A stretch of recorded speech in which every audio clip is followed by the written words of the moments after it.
Hola, ¿qué tal? Muy buenos días a todos. Bienvenidos nuevamente a esta segunda conferencia del día de hoy en el marco de la 13ª jornada académica ambiental de la licenciatura en Ciencias Ambientales de la Universidad de la Sierra Juárez. En esta ocasión vamos a tener la conferencia, la cual lleva por título Ciencias Químicas en las Ciencias Ambientales. Y nos acompaña para esto la doctora Elizabeth González Terreros. La doctora Elizabeth está adscrita a la licenciatura en Ciencias Ambientales. Les comento un poco de ella. Cuenta con una ingeniería bioquímica, es maestra en Ciencias Ambientales y tiene un doctorado en la especialidad en biotecnología. Sus líneas de investigación son contaminación y remediación de suelos, educación ambiental, microbiología y ecología de suelos, entre otras. Invito al público para que a lo largo de la presentación nos envíen sus preguntas a través del chat de la plataforma. Y sin más que agregar, le doy la bienvenida a la doctora y le cedo la palabra. Adelante, doctora. Muchas gracias. Gracias, doctor Ramírez. Gracias. Buenos días a todos y a todas los que nos acompañan. Voy a permitirme compartir la pantalla para mi presentación de lo que les voy a platicar. Gracias por la invitación. Bien, yo les voy a platicar un poquito acerca de qué hacemos en el área ambiental los químicos. ¿Qué hacemos en el sentido de no complicarnos la vida, que nos hemos complicado desde chiquititos, y conforme vamos estudiando se va haciendo más grande este complejo de chin, me toca química, ¿no? Voy a la secundaria, híjole, es que el profe es bien malo, me toca química. Voy a la preparatoria, al bachillerato, y es más malo que el anterior, está bien difícil la química. Y el dedicarte a una ingeniería o decidir que vas a estudiar una profesión con química, mejor dale la vuelta, porque está bien difícil.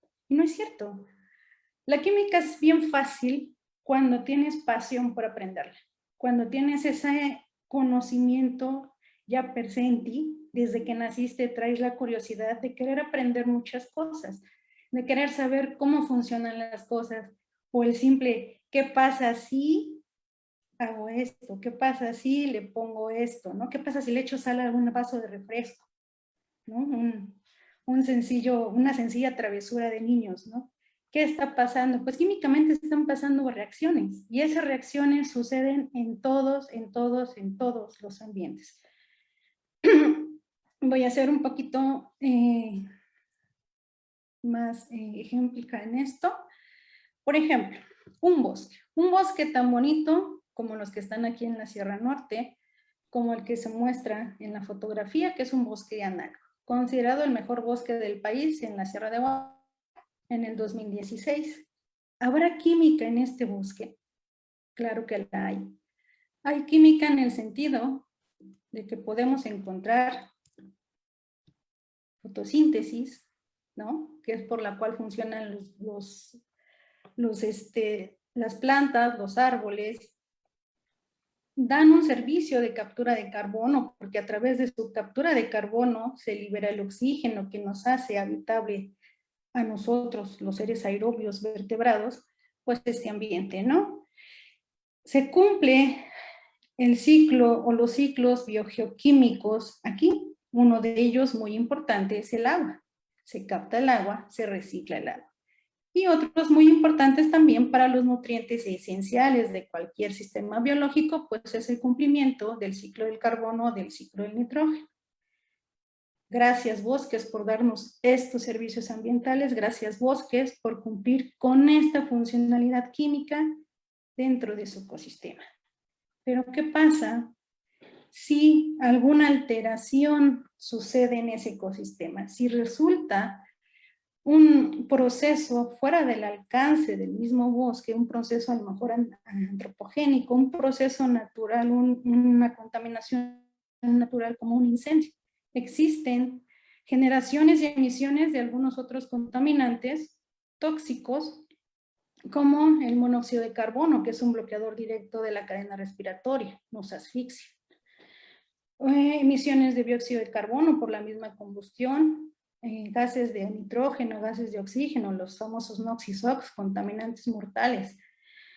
Los hidrocarburos aromáticos policíclicos que se liberan por la misma combustión de la madera de los bosques, ¿no? De los árboles.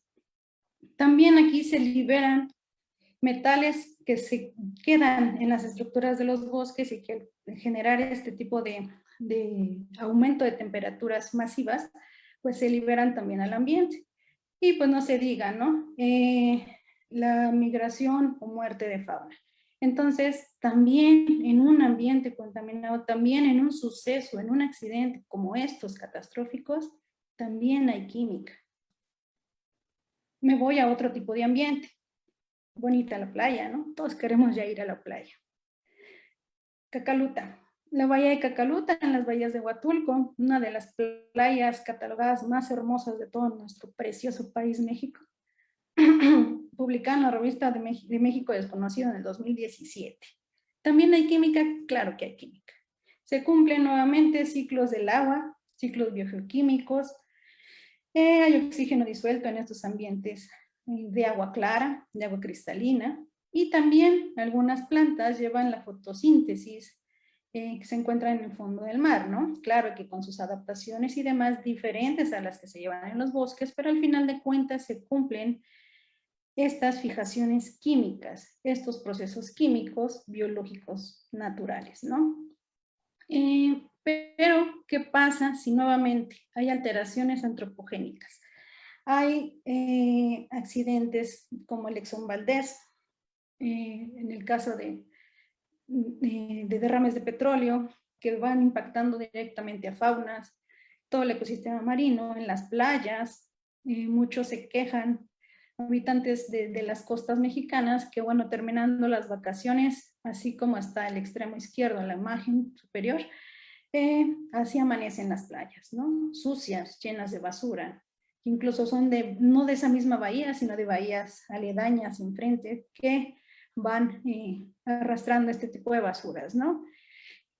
Si lo vemos y si lo minimizamos a moléculas más pequeñas, pues podemos encontrar cuestiones químicas, difenilos policlorados, fenoles, clorofenoles, plaguicidas, los hidrocarburos que hablábamos de los derrames, hidrocarburos aromáticos policíclicos, también metales pesados involucrados aquí, descargas de aguas residuales que bien son vertientes hasta las playas, ¿no?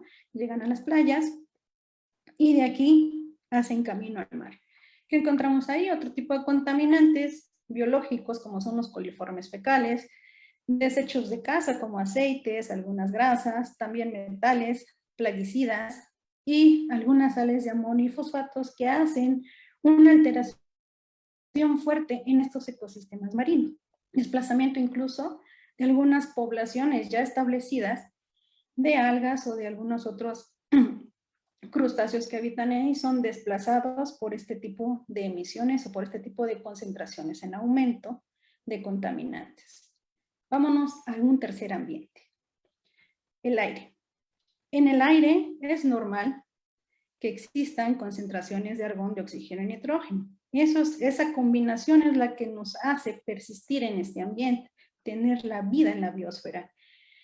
Hay ozono de forma natural, se cumplen las reacciones fotoquímicas que permiten esta combinación, esta armonía entre estos gases y que prevalezcan en este ambiente. Hay CO2, ¿por qué no? Es natural la generación de CO2 a través de este cumplimiento de reacciones fotoquímicas. Pero el problema es cuando este equilibrio se rompe, cuando no hay esta reacción armónica entre estos gases que deben establecerse en este espacio y se generan contaminantes del aire, contaminantes tales como los compuestos orgánicos volátiles, algunos compuestos orgánicos considerados los BTX, benceno, tolueno, etilbenceno, gileno, metales pesados que tienden a combustionarse también a través de ciertos procesos industriales, fenoles. Recordemos que los fenoles, o en el caso de los fenoles, son compuestos muy volátiles, dan aromaticidad, incluso de forma natural a muchas plantas, a muchas flores. Las flores huelen bonito porque tienen tipos de fenoles. Gases que ya habíamos visto también en otros ambientes, ¿verdad? Gases NOx, SOx y la acumulación masiva de dióxido de carbono. Y esto da pie a otro tipo de reacciones, no las normales que se cumplen por efecto de luz solar, sino otro tipo de reacciones que empiezan a generar por la existencia de radicales libres, reacciones que son en cadena y que son difíciles de parar e involucran los compuestos orgánicos volátiles. Este es un ejemplo de algún tipo de reacción que sucede por presencia de radicales libres y compuestos orgánicos volátiles en la atmósfera.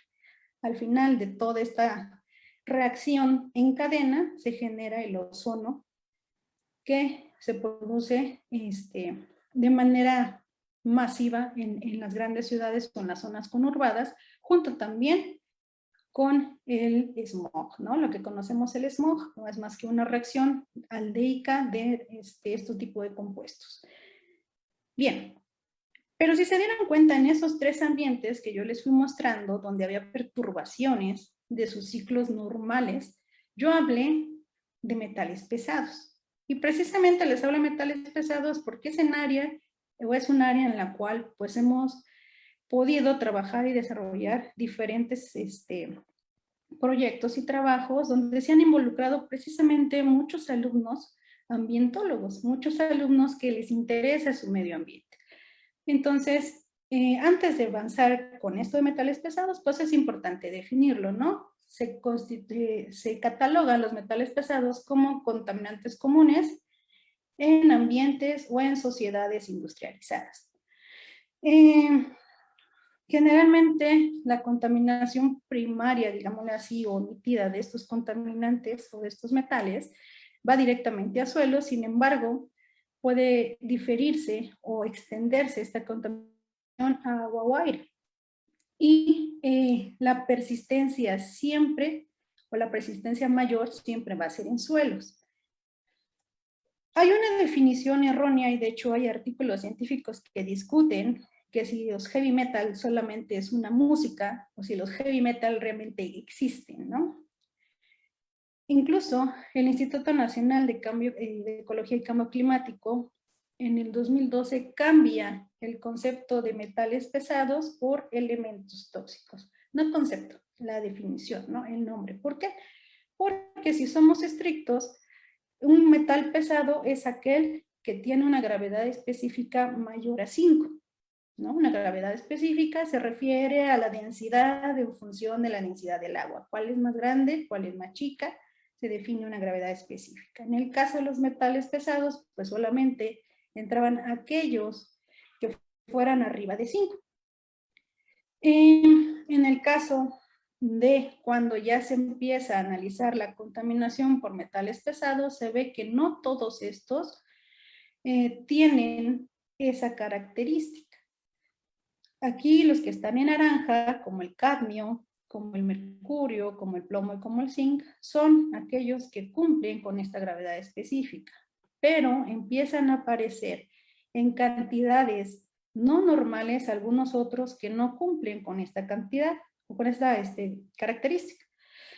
El cobalto, el cobre, el níquel, la plata, el selenio, el titanio, son también metales, pero se consideran elementos tóxicos cuando sobresalen de la concentración normal a la que deben existir. Se consideran como oligoelementos, elementos que necesitamos en menores cantidades. ¿Por qué? Porque necesitamos cumplir ciertas funciones biológicas con ellos. Se pegan a unas enzimas, estas enzimas en nuestro sistema ayudan a hacer procesamientos de proteínas, de glúcidos, etcétera, ¿no? Y también hay uno en particular que es muy popular dentro de esta definición de los metales pesados y el cual lo pongo en amarillo, que es el arsénico. El arsénico no es metal y mucho menos es pesado.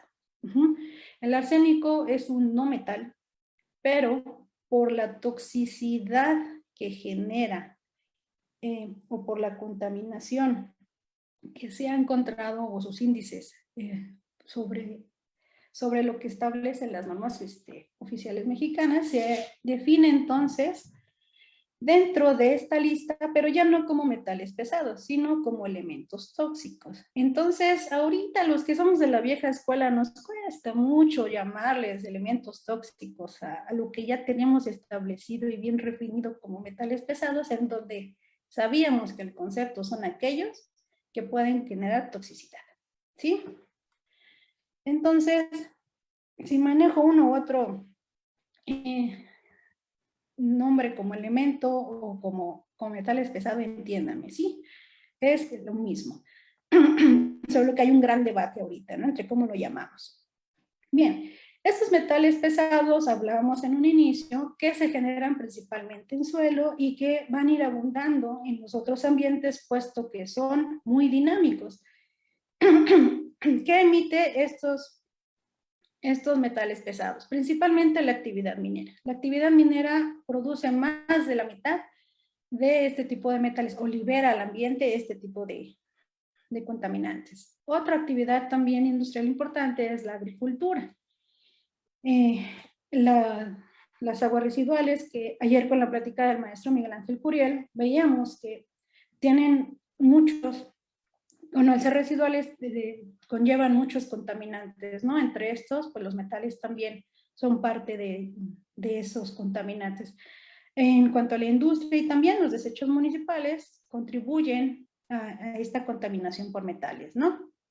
Entonces, en cuanto a las minas, que son las más contaminadoras o más que emiten mayor cantidad de metales, y es por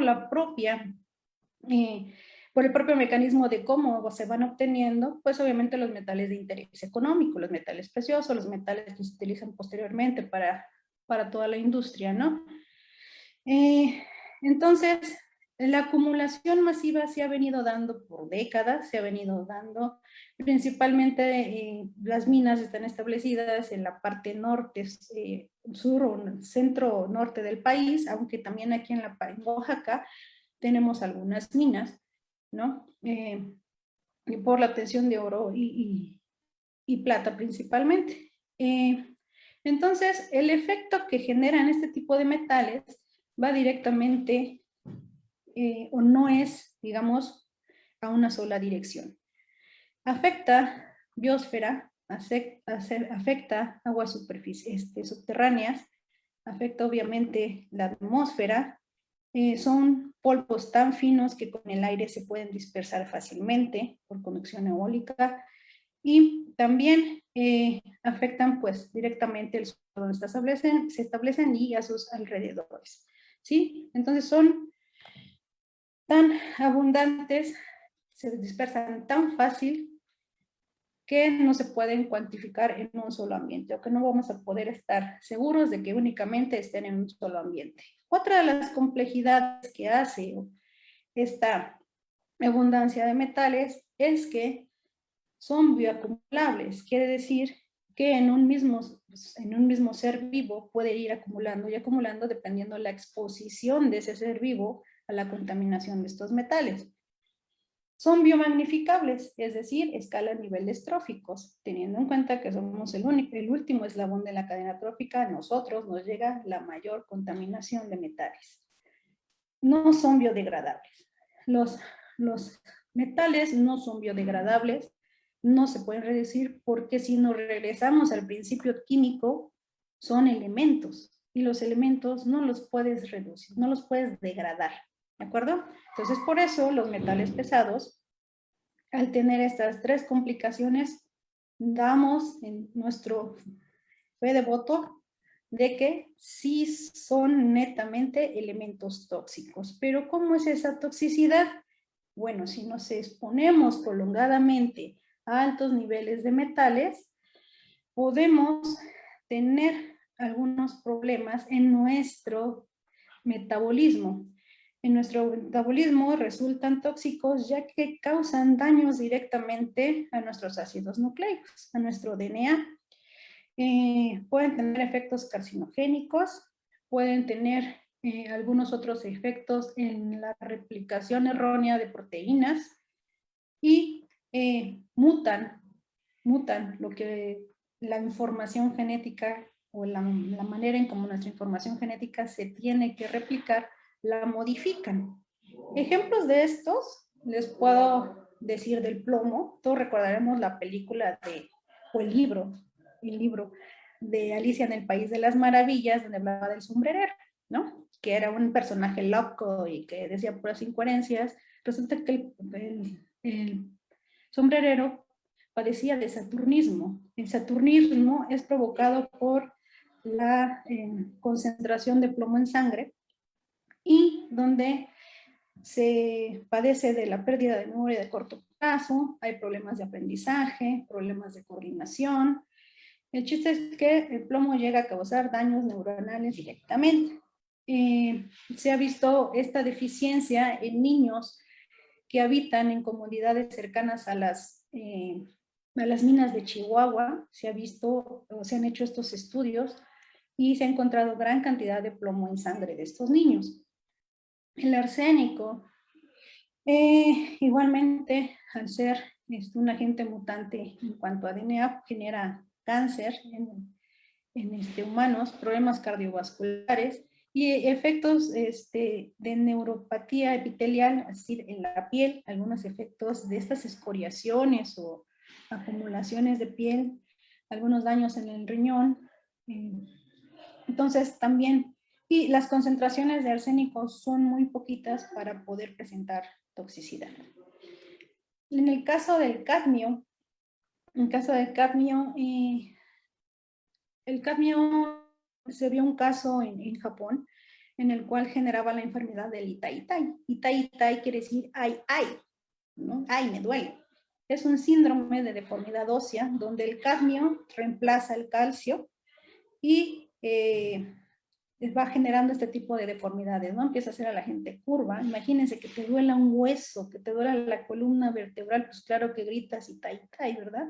Esto sucede por ese desplazamiento del cadmio por el calcio, que es natural en tus huesos y genera esta deformidad, ¿no? Se acumula también en riñones, se acumula en cigarros, perdón, en pulmones, y esto va a que el mismo tabaco es acumulador natural del cadmio. Entonces, cuando hacemos la insignia y quemamos el tabaco que viene en un cigarro, estamos respirando cadmio, ¿sí? Por eso es el daño directo al pulmón y por eso es la causa del efisema pulmonar. Bueno, una de las causas, ¿no? El contenido de cadmio. En el caso de mercurio, recordarán Casomina-Mat, ¿no? Concentraciones masivas de mercurio en agua, en donde una población japonesa consumía esos peces que habitaban ahí, pues entonces consumían el mercurio. Acabamos de ver que son bioacumulables y biominificables, ¿verdad? Entonces directamente las personas consumían el mercurio que se acumulaba en esos peces. Entonces alteraciones, empezaron a presentar alteraciones en el sistema nervioso central, temblores incontrolables, debilitamiento de músculos, pérdida del habla, deformaciones, etc. Entonces, son algunas de las alteraciones que se presentan por presencia de metales pesados o que suceden cuando hay presencia de metales pesados y estos van escalando niveles tróficos. Ahora, nosotros acá en la universidad, dentro de la licenciatura de Ciencias Ambientales, hemos realizado diferentes estudios, pero es importante el saberlos dirigir a manera cuantitativa, ¿sí? Entonces, en esa parte es a la que vamos a entrar esta plática. ¿Cómo hago o cómo se hacen esos estudios ambientales cuantitativos? Los hacemos desde un buen muestreo, ¿sí? Si un buen sitio está bien muestreado, tengo bien fundamentado mi muestreo, tengo bien localizadas mis sitios a muestrear, sé por qué lo voy a muestrear, está claramente el objetivo, pues entonces puedo llevar a cabo todo esto que está aquí ilustrado, que es un tren de proceso, un tren de procedimiento para poder llevar a cabo un análisis analítico y cuantitativo. Pasa por todos estos pasos, ¿sí? Y prácticamente es lo que nosotros hacemos en nuestros estudios ambientales. Tratamos nuestra muestra, que se le llama el acondicionamiento de muestra, sacamos nuestra muestra de prueba Posteriormente la dirigimos a cada análisis a la cual se va a someter esa muestra, ¿sí? Y finalmente, pues obtenemos el resultado analítico. Entonces, ese tipo de operaciones, pues no nos las inventamos nosotros ni las sacamos de la manga, aunque algunos métodos los hemos ido modificando, no perfeccionando, ¿no? Porque nadie es perfecto, modificando o adecuando a nuestro tipo de muestras que trabajemos. Algunas de estas técnicas, ya sea que las tomemos de referencia, lo que establece nuestra normatividad oficial mexicana, o bien algunas, algunas normatividades extranjeras, como lo es la EPA, la Agencia de Protección Ambiental de Estados Unidos, como es la Comunidad Europea, o también como establece el Reino Unido, dependiendo qué es lo que vamos a determinar, qué es lo que vamos a cuantificar y el tipo de muestra que vamos a hacer. Entonces, en nuestros trabajos hemos hecho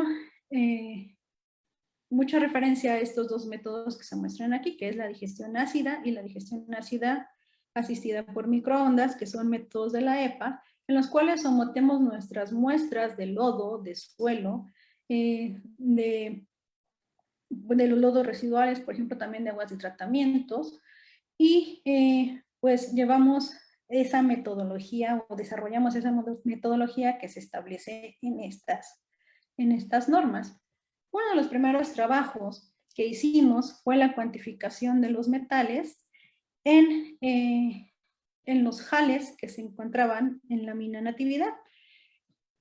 Aquí en la comunidad de Natividad, esta es la mina, tenemos los jales a pie de toda la parte de beneficios, estos tanques grandotes es la fase de beneficios, y aquí están los desechos abajo, ¿no? Lo que llamamos los jales mineros, los residuos mineros les llamamos jales mineros. Es otra foto de enfrente, donde están todos los jales mineros. Y bien, nosotros nos pusimos a muestrear aquí a lo largo de los jales, a pie de río, y tomamos un punto de referencia. Como desde que hicimos el muestreo, tomamos una referencia de muestrear de acuerdo a lo que nos establece la norma oficial 132 y acondicionamos las muestras, hicimos muestreo superficial, llevamos a cabo nuestro transporte al laboratorio y finalmente el acondicionamiento de esas muestras hasta su análisis, ¿no? Una vez en el laboratorio, procedimos a hacer los análisis físico-químicos. Quizá algunos se preguntan, bueno, ¿pero qué vas a detectar metales? Sí, voy a detectar metales, pero ¿saben qué? Para yo poder entender por qué tengo esa cantidad de metales en ese sitio, tengo que entender los parámetros físico-químicos que rodean a ese contaminante, que lo hacen estar o no estar presente en ese sitio al contaminante.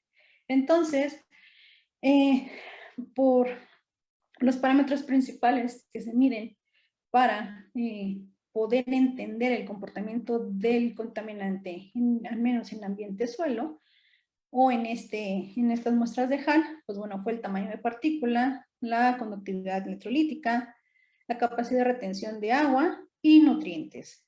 Tiene nitrógeno y tiene carbono orgánico esas muestras que llevé al laboratorio de HAL minero. Vamos a investigar. Entonces, estos son algunas ilustraciones de cómo se llevan a cabo. Aquí, por ejemplo, la medición de textura, conductividad electrolítica, la capacidad de retención, el nitrógeno, esta es destilación de nitrógeno y la cuantificación de carbono. Y sí, después o a la par que se hacían este tipo de caracterizaciones físico-químicas, pues bueno, se hizo la determinación de metales pesados mediante el equipo que tenemos aquí en el laboratorio de investigación, que es el ICP-OES, ¿sí? Un inductor de plasma acoplado. Entonces, medimos metales pesados, metales biodisponibles. De este trabajo son las características físico-químicas, encontramos suelos francos arcillosos y francos arenosos, lo cual nos quiere decir que pueden retener o que las superficies de contacto son tan chiquitas que se pueden retener esos metales ahí. Materia orgánica encontramos poca, no es muy alta, perdón, hasta de este lado, punto 24, punto 18 es baja, ¿sí? Puesto que es un jal minero, no es un suelo, pero teníamos intriga de que si tenía o no tenía estos minerales, porque ya tenía mucho tiempo ese jal, nos decían que tenían más de 30 años. Entonces, más de 30 años puede ser que algunos microorganismos o algunas plantas ya se pudieron adaptar a la presencia de esos contaminantes y empezar a crecer, ¿no? Por eso es importante el medir el carbono orgánico y el nitrógeno. Y estos son los metales que encontramos, ¿no? Las mayores concentraciones que encontramos pues, fue para arsénico y para plomo, las cuales pues podemos apreciar que están arriba de los 400 partes por millón o los 400 miligramos por kilogramo de suelo. Una concentración bárbara, ya que de acuerdo a las normas oficiales mexicanas nos dice que la concentración máxima en suelo tiene que ser de 20 miligramos en el caso de arsénico y de 50 a 100 en el caso de plomo. Entonces, concentraciones muy, muy grandes, ¿no? Fuera de lo que establece la normatividad. Entonces, este tipo de concentraciones sí pueden establecer un riesgo para la población, obviamente los más vulnerables, niños y ancianos. Este tipo de investigaciones nos sirve para un futuro o una futura aplicación de biorremediación y se propone que sea mediante plantas para que se sane esta zona. Los resultados que encontramos de los minerales, como decía, de carbono y de nitrógeno, pues nos pueden hablar de que hay una posible actividad de microorganismos presentes y que nos sirven como auxiliares para que se puedan incorporar los metales pesados a las plantas que se proponen trabajar. Bueno, quisimos ver el otro ambiente, el ambiente agua. Este es el río a pie de jal minero o a pie de la mina de la comunidad de Natividad, en donde también medimos, en este caso nada más medimos plomo, ¿sí? Y encontramos concentraciones de 56.6 partes por millón, cuando la normatividad igualmente nos pide que sea abajo de 2 partes por millón, ¿no? Entonces, también en agua está presente este metal. Aquí entonces entendemos que no es contaminante único los metales de lo que es el suelo, o se queda nada más en jal, sino por lixiviados, por arrastres, por lluvias. Estos metales también pueden llegar a otros ambientes, como es el río que pasa ahí, y lo puede contaminar. Cabe resaltar que este estudio fue hecho en el 2012, ¿de acuerdo? No es reciente.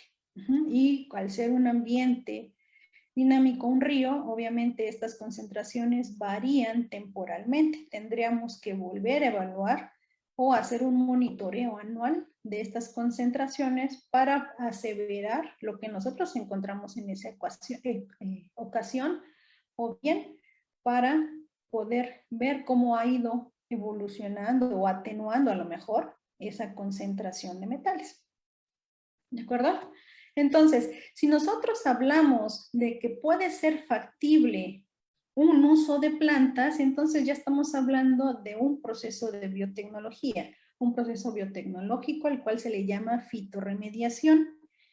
¿Qué es la fitorremediación? Bueno, cuando utilizamos una planta para poder transferir, remover, estabilizar, degradarse, quelar un contaminante, ya sea en sedimento, en agua o en suelo. Y es una tecnología muy amigable, muy aceptada por la sociedad en el sentido de que no se ve realmente que se esté haciendo algún proceso, alguna tecnología ahí invasiva, sino que se están sembrando plantas para poder sanar ese sitio contaminado, ¿no? Existen diferentes actores y diferentes formas de actuar de la fitorremediación. Rápidamente son fitovolatilización, cuando el metal se incorpora a la planta, llega a la parte superior, sea hojas o tallo, y estas se emiten al ambiente, ¿no? Esta realmente o personalmente no la considero una remediación, sino un cambio del contaminante, un cambio de ambiente en donde se establece el contaminante, ¿no? Una fitoestabilización, si bien no incorpora el metal a la planta, pero se estabiliza en su raíz porque aquí hay mucha acción microbiana, diferentes actores microbianos actúan aquí, algunos emiten sustancias poliméricas que ayudan a quelar o aglomerar esos metales y no resultan tóxicos para la planta. Hay un actuar microbiano aquí muy fuerte que permiten tanto la resiliencia de la planta en esos ambientes contaminados, como también la planta le cede algunos ácidos orgánicos, algunos compuestos que le ayudan a permanecer a esas comunidades microbianas y se hace un tipo de simbiosis, un tipo de relación entre estos dos. Existen ya bibliográficamente listados enormes de plantas que se han visto que son resistentes a metales y que son fitoacumuladoras y que son removedoras de estos metales y son los que he visto en esta diapositiva, ¿no? Muchos estudios acerca del girasol, que puede remediar zinc, plomo, níquel, cadmio. En el caso del tabaco, les decía, el tabaco normalmente consume cadmio, por eso es peligrosísimo el cigarro, que de manera natural le gusta el cadmio a la planta del tabaco, no le hace algún efecto, ¿no? Y bueno, y estos que son papa, que son trigo, que son espinacas, maíz, estos se vuelven peligrosos. ¿Por qué? Porque hay se empezó a ver que obviamente son cultivos comestibles. Estos cultivos comestibles, tienen un tiempo de vida corto, ¿sí? Es decir, son por ciclos, no son, no tienen un crecimiento muy grande, por lo tanto tienen una baja productividad de biomasa, no pueden acumular mucho metal, lo limita el crecimiento de la misma. Y para mí uno de los principales es que son comestibles. Son comestibles y ya vimos que los metales son bioacumulables y biounificables, entonces esto lo vuelve netamente peligroso. Y por lo tal están prohibidos ahora utilizar, o a partir de 2009 está prohibido utilizar plantas que sean de uso comestible. Entonces se empieza a mirar hacia otro lado en donde sí existan plantas que tengan esa característica de ser fitorremediadora, es decir, captan metales, pero que también tengan alta productividad de biomasa, que tengan la tolerancia a altas concentraciones de los metales, que por supuesto no sean comestibles y que tengan un aprovechamiento secundario. Pueden ser, por ejemplo, las flores de ornato. Hiperacumuladoras se definen por aquellas que pueden acumular más de 1000 miligramos por kilogramo de algunos metales, como plomo, cobre, cobalto, cromo y níquel, y más de 10,000 en cuestión de manganeso y zinc. Entonces, con esta premisa de utilizar plantas fitorremediadoras que cumplan estas 4 características, se han ido definiendo algunas. Vimos en el listado anterior que ya estaba el girasol, entonces se potencializa para poder remediar más metales, ¿no? Un ejemplo es la mostaza negra con acumulación de níquel, la rosa del laurel, que es esta rosita que está aquí, que incorpora plomo y cadmio, y la gloria de la mañana o rosa gloria de la mañana, que acumula selenio, ¿no? Entonces son diferentes plantas que pueden ser de segundo uso. Son plantas que acumulan metal, no son comestibles, pero son de ornato. Se ven bonitas, son aceptables socialmente. La resistencia de estas plantas que pueden acumular metales, ya les dije, son por parte de microorganismos o esas raíces que hacen un intercambio de nutrientes con los microorganismos y promueven el crecimiento de estos microorganismos. Especialmente se les llama rizobacterias o bacterias promotoras del crecimiento vegetal. Algunos exudados igual son productos esenciales, exudados de la planta, se vuelven productos esenciales para que se establezcan estas poblaciones aquí, ¿no? Y generalmente el que pueda incorporar o remediar el sitio de un metal va a depender mucho del tipo de microorganismos que esté presente y del suelo donde se esté sembrando esas plantas. Un análisis de fitorremediación que hemos realizado es la parte de utilizar las resinos comunes que conocemos como la higuerilla, y que se conoce que crece rápido, tiene una hoja perenne, es muy ramificable, no es para nada comestible, se adapta fácilmente a condiciones áridas y permanece por varios periodos de tiempos de sequía y no muere la planta. Estas fotos que les estoy mostrando aquí son fotos de jales mineros donde se ha encontrado el crecimiento de las resinos comunes, pues como si no tuviera algún efecto por la presencia de los metales, ¿no? Algunos usos que se le da a esta planta, pues bueno, se utiliza como medicina tradicional para la purga, para el dolor de estómago, el aceite de resino se utiliza como cosmético, ahora el impulso de la producción de biodiesel a partir de sus semillas, también como fertilizante orgánico por la torta de sus semillas, aplastar las semillitas, se obtiene un material oleoso y ese se utiliza como fertilizante. Y si no, se utiliza también como excipiente en varios cosméticos, el aceitito para poder ser líquidos, ¿no? Un tanto viscosos. La producción mundial, India tiene la producción mayor de esta planta por precisamente la obtención de biodiesel. ¿Sí?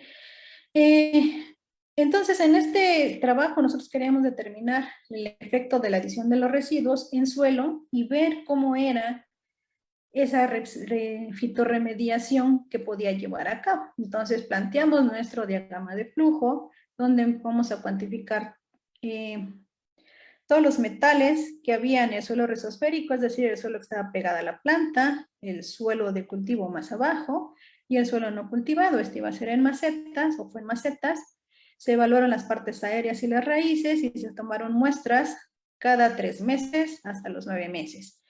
Se hicieron 4 mezclas para ver el efecto de crecimiento o de remediación. Una que no tuviera metales, tuviera la misma proporción suelo-metal y suelo-jal, menor concentración de suelo, mayor concentración de jal y 100% jal. De todos estos se determinaron los metales, se hizo un análisis de extracción de DNA metagenómico para poder conocer qué tipo, qué género, qué familias de bacterias existían en esas rizósferas. Se hizo una pirosecuenciación y se analizó estadísticamente, ¿no? También se hicieron los parámetros físico-químicos y esta es la zona donde muestreamos. Quizá aquí no se ve bien, pero aquí se ve más bonito. Pero no es nada bonito. Toda esta cuenca, que supongo yo que hace muchos, muchos, muchos años era agua, ahora es jala. Todo estos son residuos mineros que salen de las vetas que están abajo de estos cerros. Entonces, esto fue en la mina de Zimapán, Hidalgo. Quiero aclarar que este trabajo fue parte de mi doctorado, ¿no? No fue realmente aquí en la universidad, pero va muy de la mano con las líneas que estamos desarrollando. Entonces, estos son ejemplos de cómo crecieron las plantitas. Se fijan, algunas fueron tóxicas. En el caso de las que tienen mayor concentración, se va inhibiendo el crecimiento y realizamos nuestro muestreo. Contamos las raíces principales, la distancia o lo largo de las raíces, cuántas hojas, el tamaño de las hojas. Obtuvimos el suelo rizosférico y el suelo no rizosférico y se hizo mediante pues, lo que conocemos como muestreo destructivo, ¿no? Sino de qué otra manera podremos obtener o saber dónde quedó el metal. Analizamos 20 metales por un horno asistido. Aquí quien me apoyó mucho fue la doctora Olivia Franco del Politécnico de UPIBI. Fue una de mis asesoras. Logramos hacer la digestión, también la doctora Soledad Vázquez Murrieta de la Escuela Nacional de Ciencias Biológicas, a quienes aprecio y agradezco mucho su apoyo. Realizamos los análisis tanto de metales, bueno, de los 20 metales, y posteriormente hicimos la extracción de DNA metagenómico.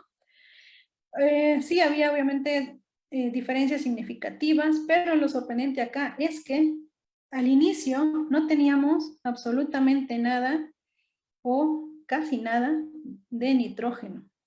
Entonces, al final este es el tratamiento de 100%,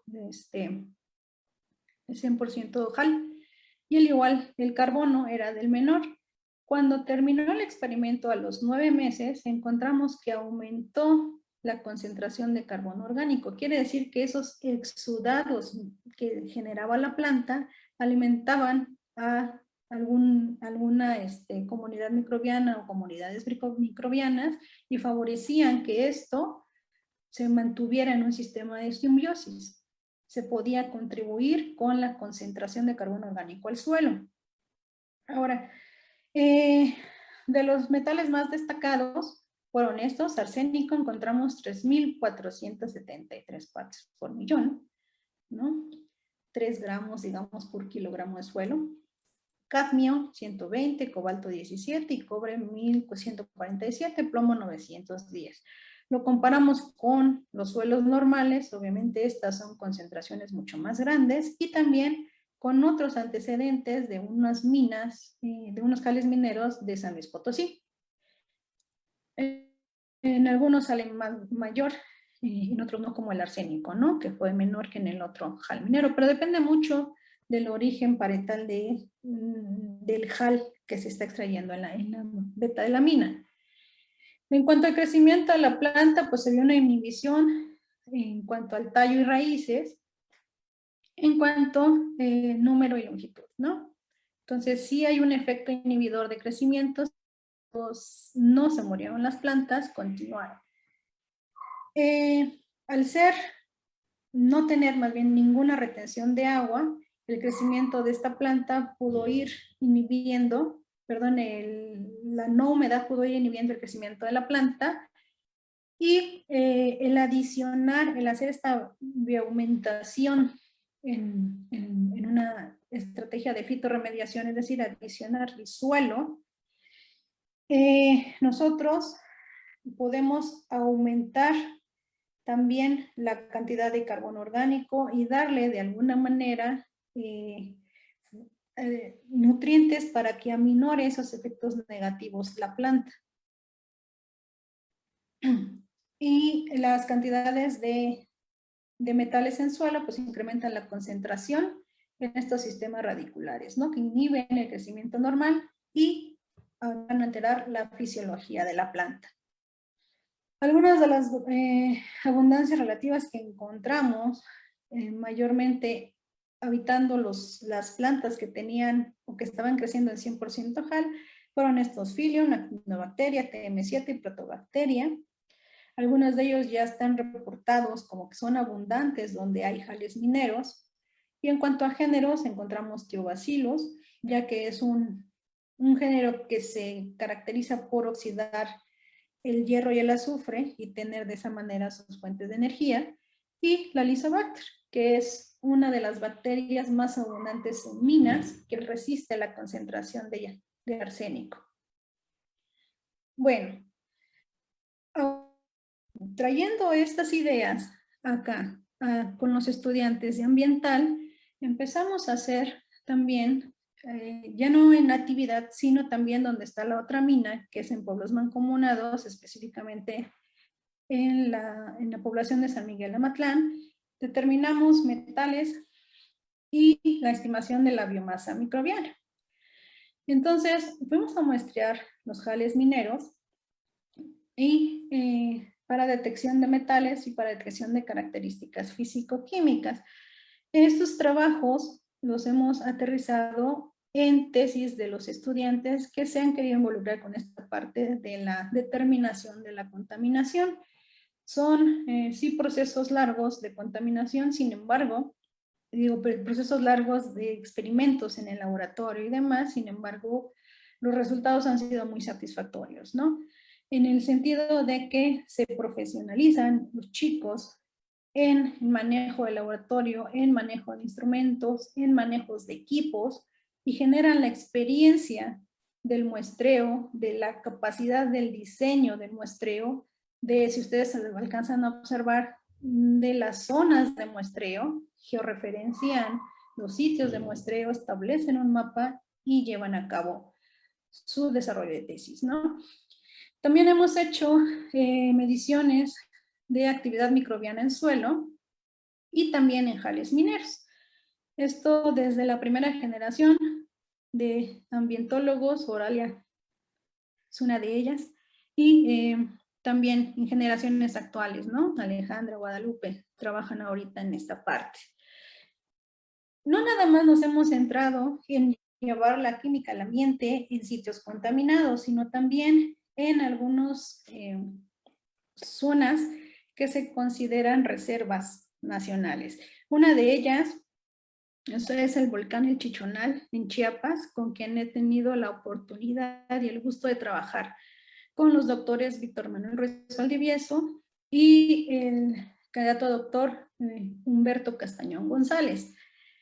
Con ellos estamos trabajando ahorita la parte de la cuantificación de, bueno, la cuantificación de metales ya la realizamos, que son estas gráficas que les presento aquí. También encontramos concentraciones de arsénico, de plomo, claro que a niveles mucho menores a los que podemos encontrar en un jal minero, ¿no? Alrededor de 1 parte por millón de estas concentraciones en suelos y sedimentos, pero aquí nos topamos con una problemática, o no problemática, sino algo a lo que nos enfrentamos cuando hacemos análisis ambientales, que a veces no hay concentraciones de referencia de esos sitios.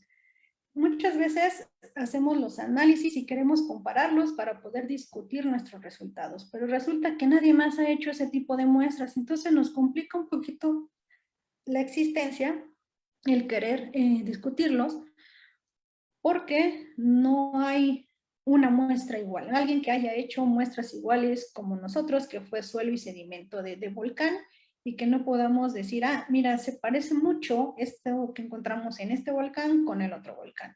Entonces empezamos a buscar bibliografía comparativa para ello, y los más semejantes pues fueron sedimentos de lagunas, sedimentos de algunos lagos que se encontraban en montañas, pero no específicamente de volcanes, ¿no?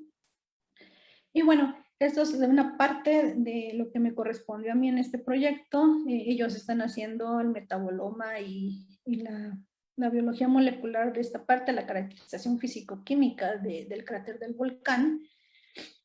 Y también estamos trabajando con las lagunas de Montevideo, Chiapas, con estos mismos profesores investigadores, en donde se ha cambiado la imagen de la izquierda, es la imagen de las habituales lagunas de Montebello. Sin embargo, en los últimos años se ha reportado cambio en la coloración de una de las principales, que es la Laguna Encantada. Entonces, se empezó a analizar estas aguas por diferentes profundidades, igual la microbiología, los contaminantes organoclorados. En mi caso, estamos realizando los análisis de los resultados de las determinaciones que hicimos de cadmio, cromo, bueno, los metales que están ahí listados abajo de las ilustraciones, y pues se dice que el cambio de color obviamente es por las aguas que llegan de cultivos arriba, donde utilizan fertilizantes o donde utilizan plaguicidas. Entonces también se está haciendo por parte del maestro Humberto esta investigación en cuanto a organoclorados y demás. ¿Sí? Entonces también en estos dos proyectos del volcán y de la laguna están involucrados alumnos de la carrera de Ciencias Ambientales. Entonces, ¿a qué aterrizamos todo esto? Hay relación entre las ciencias químicas y la ciencia ambiental, sí, y mucha. porque para evaluar un medio ambiente debemos conocer todos los parámetros físico-químicos, todos los parámetros biológicos, todos los parámetros químicos, y nos va a ayudar a interactuar entre esos resultados, el entendimiento de qué es lo que está pasando en ese sistema ecológico, en ese sistema ambiental. Nosotros, para descartar o afirmar que existe contaminación, se necesitan siempre hacer análisis cuantitativos, basados, por supuesto, en principios químicos. Pongo entre paréntesis en su mayoría porque pueden ser también microbiológicos, ¿no? O pueden ser físicos, que también evidencian contaminación. Y como recomendación abierta, pues es necesario dominar este tipo de fundamentos químicos para poder ser un excelente ambientólogo. De mi parte es todo. Les agradezco por su atención. Gracias. Muchas gracias a usted, doctora, por tan interesante charla. Ahora sí que la química prácticamente está en todo, y sobre todo estos estudios que presenta, los últimos estudios que presenta son sumamente importantes desde el punto de vista ambiental, económico, desde muchos puntos de vista. En el chat de la plataforma tuvimos bastantes preguntas. Una de ellas nos indica: ¿qué les diría a las personas que en sus jardines crece esta planta o alrededor de sus casas? La higuerilla, ¿Sí? no la quite. ¿Quiere abono? Agarre el abono que crece alrededor de la higuerilla. ¿Por qué? Porque es una planta que va a emitir muchísimos compuestos orgánicos, los desecha como tal, y eso es alimento para el suelo. Entonces, seguramente ahí hay muchísima carbono orgánico, muchísima materia orgánica que le va a servir para otras macetas, ¿no? Para otras plantas. Entonces, no la quite, utilice ese suelo. Porque aquí incluso al principio de la pregunta lo indica, ¿no? A la higuerilla se le ve como una mala hierba o hierba de monte, por lo mismo que la cortan. Hay otra pregunta, doctora, nos indica: ¿hay algunos estudios sobre metales pesados en ambientes comunes, como el hogar, escuelas, parques o centros de entretenimiento? Ahí está, en paletas, Tutsi Pop. Hay en todo. Si te vas a la normatividad, hay plomo en juguetes, plomo en alimentos, plomo en dulces, plomo en pinturas. Hay en muchos ambientes puedes hacer análisis de metales, porque precisamente son omnipotentes casi, ¿no? Están en todos lados. Hay todavía más preguntas. Me parece que estas dos pueden estar ligadas. Una de ellas indica: ¿cómo podemos identificar posibles riesgos de exposición de estos metales en este tipo de ambientes? Y si existen determinaciones de metales pesados en el aire. ¿Cómo podemos identificar? Pues muchas veces los cambios físicos son los a los que te alertan, ¿no? Si tú ves un cambio, por ejemplo, lo que sucedió en las lagunas de Montebello, es que empezó a cambiar el color de la laguna.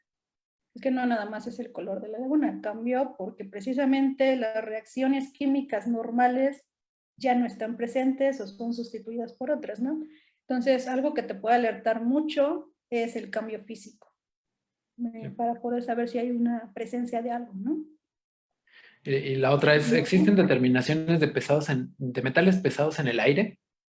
Sí, sobre todo aquellos que son volátiles como arsénico, cadmio, plomo, también hay se pueden hacer muestras de aire para la detección.